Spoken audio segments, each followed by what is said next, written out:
Students, आज हम chapter 7 में रेखीय युगपत समीकरणों का हल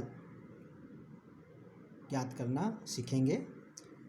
अज्ञात राशियों के जो युगपत समीकरण होते हैं और जो दो या दो से अधिक समीकरण होते हैं, उन समीकरणों में अज्ञात राशियाँ जो होती है उनके हल ज्ञात करना हम सीखेंगे। पहले उसको थोड़ा सा समझ लेते हैं। अज्ञात राशियों x1, x2, x3, x up to xn वाले युगपत समीकरणों को एक ही अवयव अर्थात एक ही मैट्रिक्स के द्वारा निरूपित किया जा सकता है, जिसका समीकरण इस प्रकार से होता है ax = b है। जहाँ पर a क्या है, तो a जो है वो जो अज्ञात राशियाँ है उनके गुणांक हैं, जैसे a11, a12, a1n तक, a21, a22, a2n तक और up to an1, an2, an तक। और x क्या है, तो x वो अज्ञात राशियाँ हैं, x1, x2, xn। ठीक है, ये हमारा a अवयव, ये x अवयव बन गया।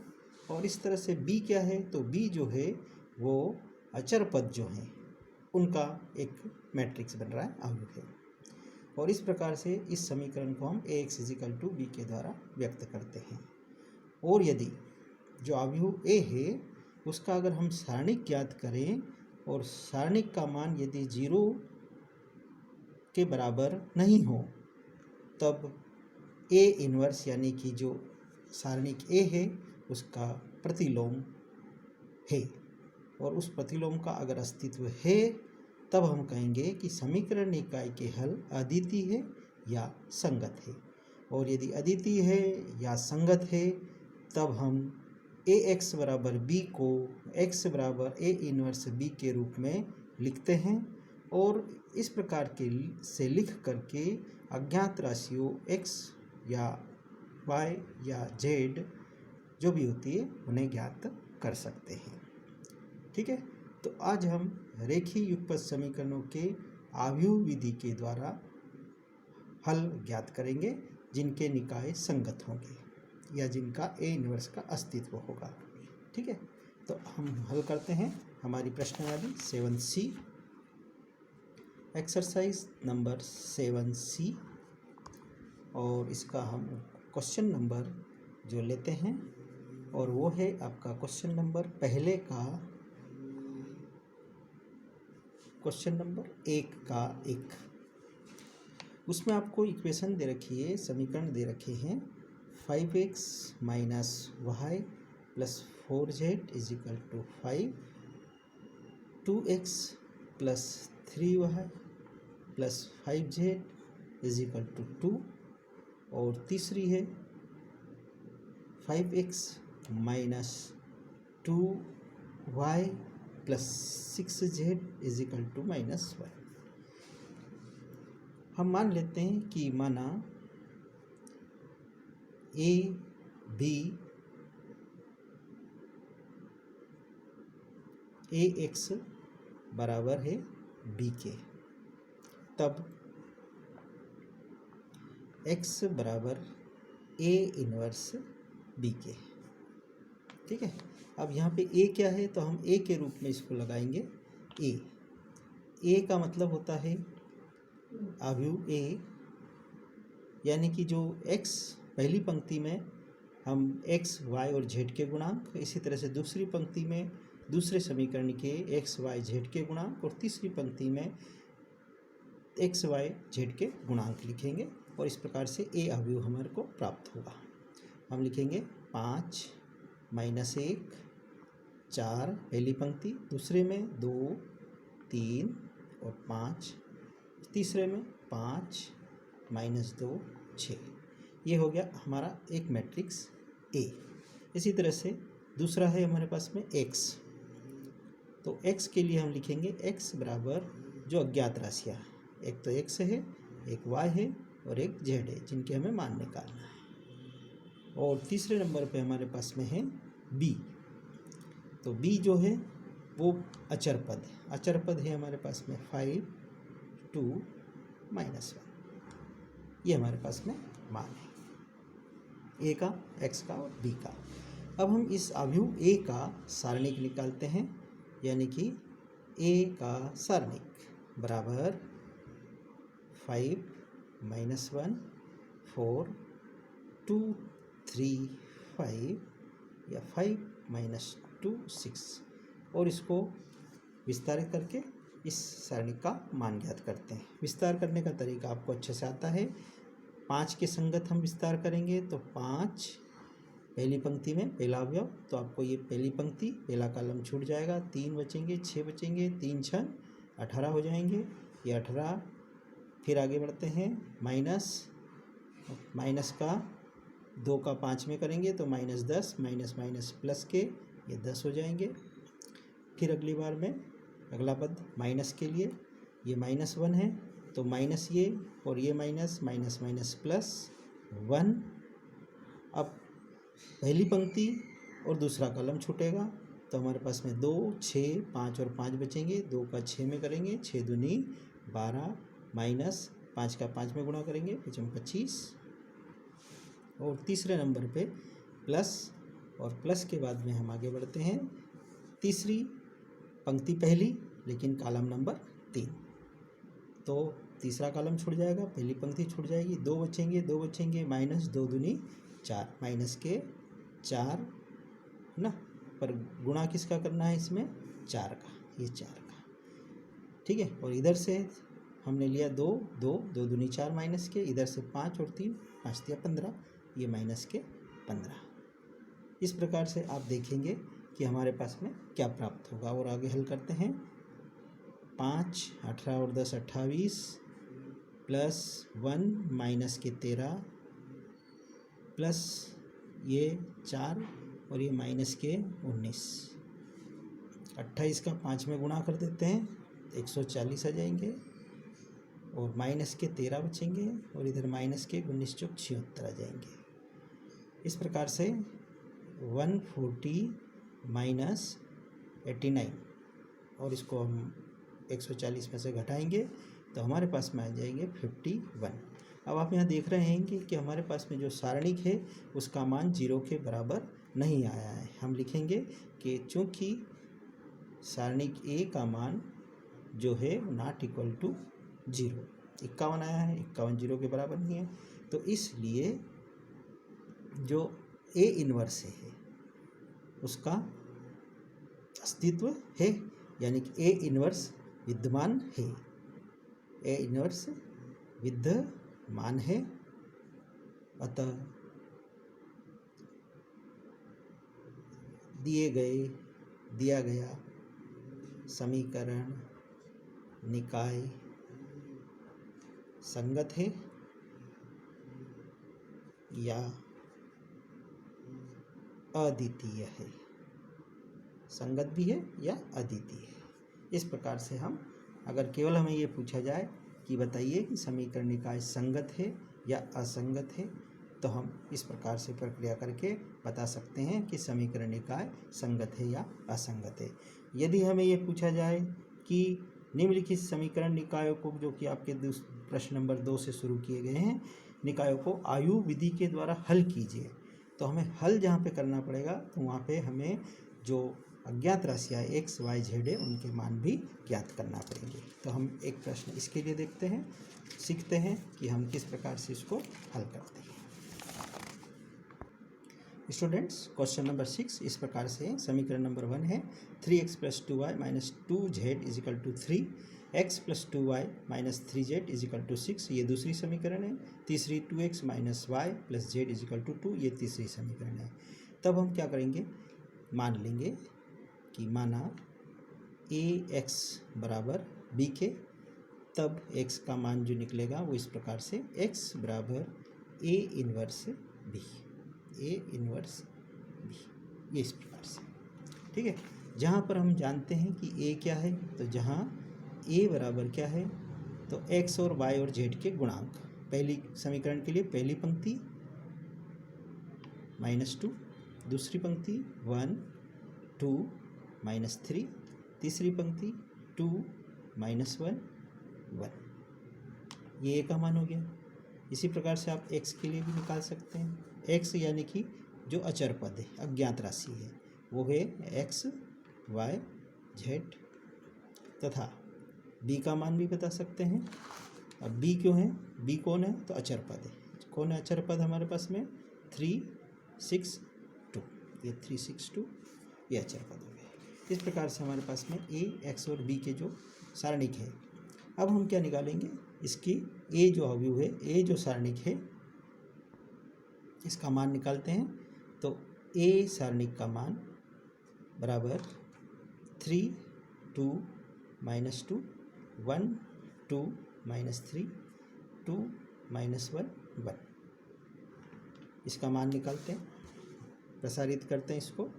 सबसे पहले पहली पंक्ति का अवयव 3 है, 3 के सापेक्ष पहली पंक्ति पहला कॉलम, तो 2 एकम 2 माइनस ये -1 का -3 में गुणा करेंगे तो 3 एकम 3 माइनस माइनस के प्लस हो जाएंगे, फिर माइनस। अब पहली पंक्ति का दूसरा अवयव, दूसरा कॉलम और पहली पंक्ति लेफ्ट हो जाएगी, तो दूसरा अवयव 2 है और हमारे पास में 1 का 1 में गुणा होगा तो 1 माइनस माइनस प्लस हो जाएंगे, ये वाला माइनस, 3 दूनी 6 हो जाएंगे। और इसी प्रकार से अब तीसरे अवयव को लेते हैं -2 और आगे बढ़ते हैं तो हमारे पास में आता है ये पंक्ति पहली, कॉलम नंबर 3 खत्म, तो 1 का -1 से गुणा होगा तो -1, माइनस 2 का 2 से गुणा करेंगे 2 दूनी 4 हो जाएंगे। अब इसको थोड़ा हल कर लेते हैं। 3 - 1 -2 7 माइनस प्लस माइनस माइनस, या अपन इसको भी प्लस ही रहने देते, ये -2 और ये -5 है ना। फिर आगे -3 -2 से 14 और यहाँ पे माइनस माइनस प्लस हो जाएंगे तो 5 दूनी 10, 14 और ये -3 है तो -17 हो गए, 10 घटाएंगे तो -7 बचेंगे। अब यहाँ पे देख रहे हैं हम कि जो सारणिक है उसका मान जो है, अतः जो सारणिक A है उसका मान 0 के बराबर नहीं है, नॉट इक्वल टू 0, 0 के बराबर नहीं है। तो इसलिए क्या लिखेंगे हम, अतः जो A इन्वर्स है या A का जो प्रतिलोम है उसका अस्तित्व है, का अस्तित्व है।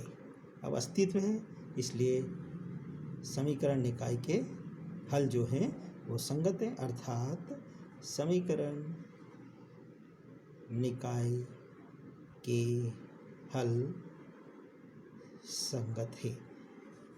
ठीक है, ये इस टाइप का हमने यहाँ तक का सवाल पूर्व में भी किया है, लेकिन इसमें हम इसके पूरे जो अज्ञात पद है, अज्ञात राशि है, उनके मान ज्ञात करना है। तो हम इसको आगे बढ़ाते हैं और आगे किस प्रकार से जो हमारे पास में सारणिक दिया है उसके हम जो अवयव दिया है उसके हम सहखंडज निकालते हैं।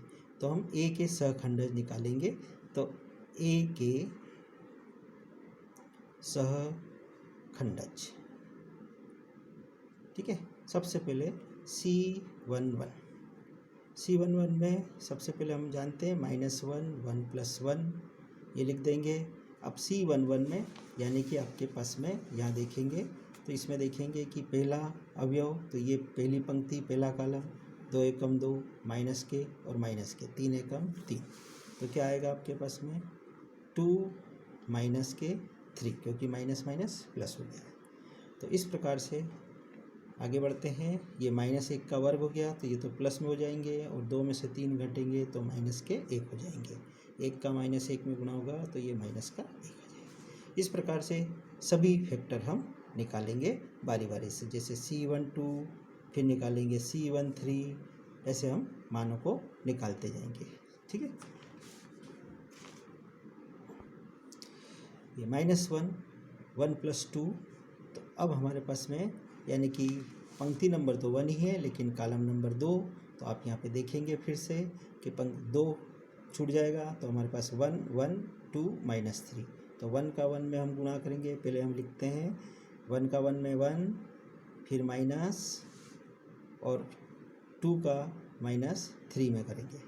1 का 1 में, 2 का -3 में, तो माइनस माइनस प्लस हो जाएंगे और प्लस करके सी का आ जाएंगे। तो क्या आया अपने पास में -1, क्योंकि ये 3 हो जाएगी घात, और घात 3 होने से, विषम घात होने से माइनस ऐसे ही रहेगा, और 6 और 1 मिल करके 7, तो ये माइनस के 7 आ जाएंगे।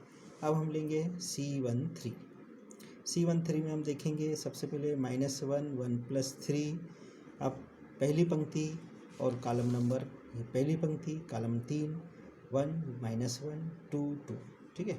तो क्या लिखेंगे, 1 का -1 में -1 और 2 का 2 में करेंगे तो माइनस के 2 दूनी 4।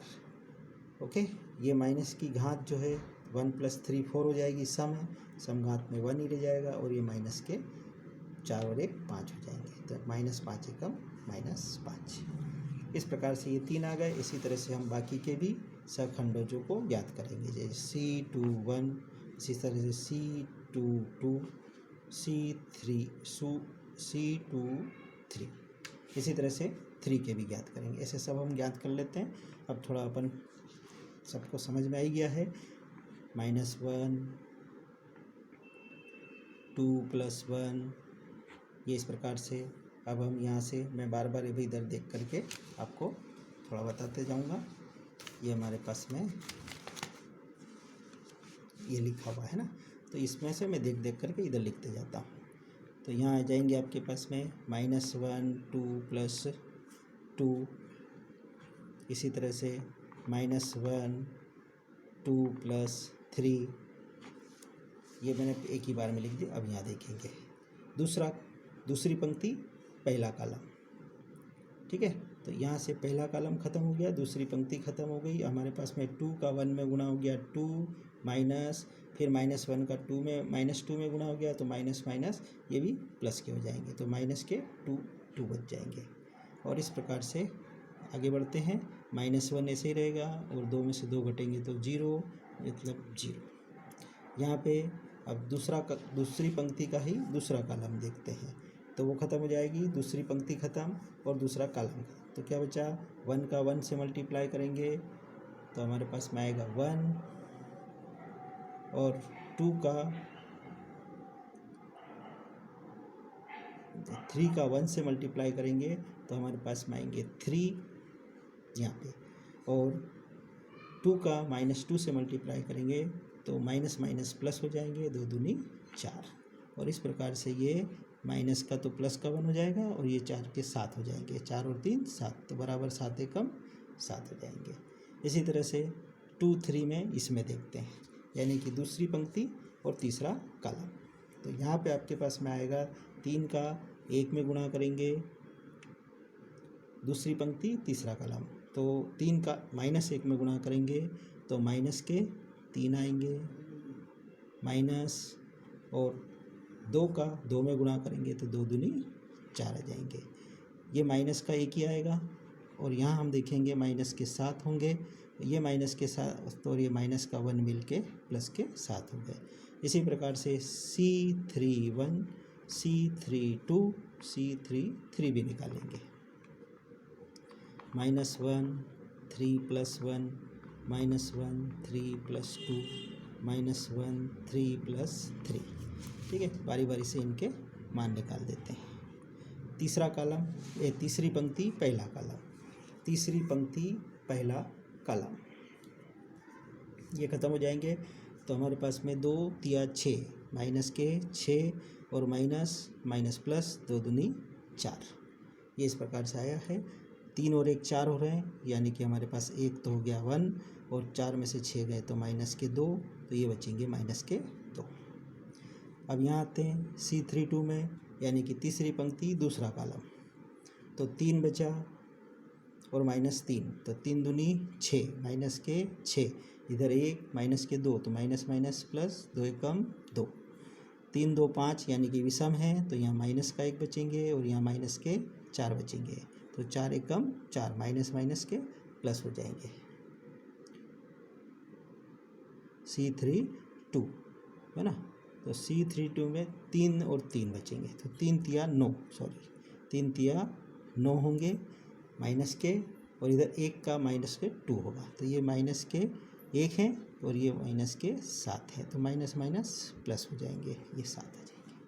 C33 में देखते हैं हम, और वो आते हैं हमारे पास में तीसरी पंक्ति तीसरा कॉलम, तो हमारे पास में से 3 दूनी 6, ये 3 दूनी 6 और 2 का 2 से गुणा कर देंगे, 2 का 1 में, तो 2 एकम 2 हो जाएंगे।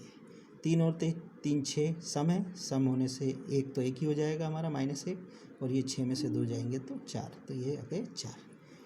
इस प्रकार से ये हमने सखंडज निकाले, ये हमने पूर्व में भी किए हैं और आपको ये अच्छे से आते भी हैं, तो ये हमने सखंडज थोड़ा सा निकाल लिए। अब आगे बढ़ते हैं, हम इसका सखंडजों का अवयव निकालते हैं। तो अतः सखंडज अवयव C बराबर, सबसे पहले C11 C12 C13 हम इसमें से यहाँ से देख लेंगे, ये -1 -7 -5, तो यहाँ आ गए -1 -7 -5, ठीक है। अब दूसरे में हम C21 C22 C23, तो ये हमारे पास में है 0 7 7, और तीसरे में हमारे पास में -2 7 4, ये 7 4, ये C सखंडज अवयव हो गया। अब सखंडज अवयव के बाद में एडजॉइंट निकाल लेते हैं, तो अतः एडजॉइंट A बराबर C डैश, C का प्रतिलोम, तो C का प्रतिलोम -1 -7 -5, ठीक है। फिर उसके बाद में दूसरी पंक्ति 0 7 7, तीसरी पंक्ति -2 7 4, ये आ गया हमारे पास में एडजॉइंट A, एडजॉइंट A। अब हमें निकालना A इन्वर्स, तो A इन्वर्स बराबर एडजॉइंट A अपॉन सारणिक A।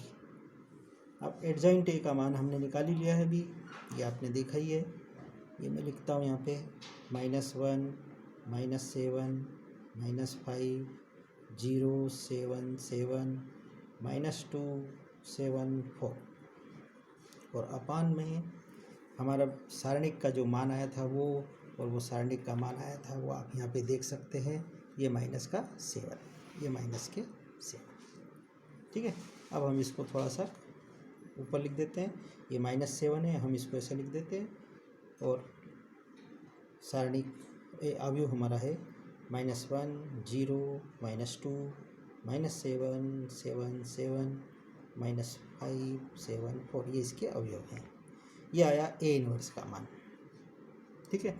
अब हमें जो मान निकालना है ज्ञात राशियों को, तो उसको हम जमा करके इसको हल करके लिखते हैं। तो वो कैसे लिखेंगे अब आप यहाँ पे देखेंगे ना। जैसे हमने लिखा x बराबर A इन्वर्स B, तो x में x के जो मान है हमने जहाँ ऊपर लिखे थे इस जगह वो लिख देंगे, A इन्वर्स की जगह ये A इन्वर्स का जो मान आया है ये लिख देंगे, और उसके बाद में B है तो B का जो मान यहाँ पे हमने लिखा ये लिख देंगे, और फिर इसको हल करेंगे। तो हम मान लिखते हैं, पेज पीछे कर देते हैं, मैं मान लिख देता हूँ।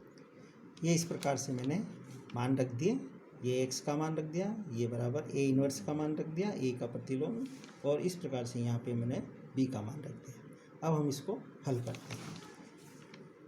ये x y z -1/7, ठीक है। अब मैं इनका और इसका आपस में गुणा करते हैं। पहली पंक्ति का पूरे कॉलम से गुणा होगा, ये -1 -3 से गुणा होगा, -3 0 का 6 से गुणा होगा तो प्लस के 0, और -2 का 2 से गुणा होगा तो माइनस के 2 दूनी 4। इसी तरह से दूसरी बार, दूसरी पंक्ति -7 या 21, 7 का 6 में 7 6 42, और 7 का 2 में 7 दूनी 14। इसी तरह से तीसरी पंक्ति -5 का 3 में -5 3 15, 7 का 6 में 7 6 42, प्लस 4 का 2 में 4 दूनी 8। ये लिख दिए, हमारे ये मल्टीप्लाई हो गया। फिर से आगे बढ़ेंगे,